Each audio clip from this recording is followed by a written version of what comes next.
Valentine डेच्या पार्श्वभूमीवर कौटुंबिक न्यायालयाच्या काउन्सिलिंगनं कमाल केली आहे. कारण दुरावलेली मनं एकत्र आणण्याची कमाल या काउन्सिलिंगनं केली आहे. पाहूया ही अनोखी प्रेमाची गोष्ट. आशुतोष आणि प्रियंका तब्बल 2 वर्षांनी ही 2 दुरावलेली मनं पुन्हा एकत्र आली.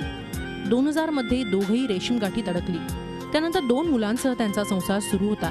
मात्र अचानक 2011 मध्ये कौटुंबिक कलहामुळे दोघांनी घटस्फोटाचा निर्णय घेतला.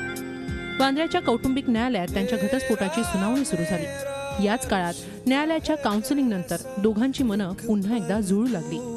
आता व्हॅलेंटाईन डेच्या मुहूर्तावर दोघांनी पुन्हा एकत्र येण्याचा निर्णय घेतलाय. We love each other. हमारा लव मैरिज ही है. हमारे बच्चे ही हमारे गिफ्ट हैं and by God's grace we are well settled, so we don't wanted to disturb anything. That's the reason we came together.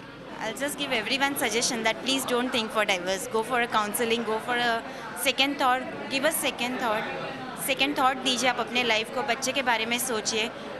Diverse के लिए मत जाइए आप कभी किसी भी. वांद्र्याच्या कौटुंबिक न्यायालयात घटस्फोटाचे अनेक खटले येतात.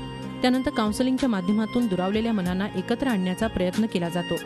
यंदाही अशा रीतीनं एकत्र आलेल्या 4 जोडप्यांचा सत्कार करण्यात आला.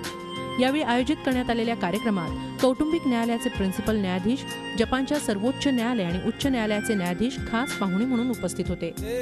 जोडप्यांनी भांडण झाल्यावर संयम राखावा असा सल्ला यावेळी देण्यात आला.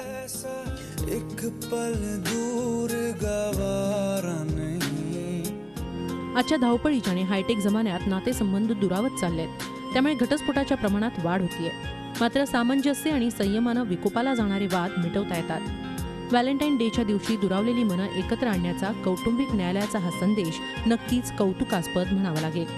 दीपाली जगताप, झी मीडिया, मुंबई.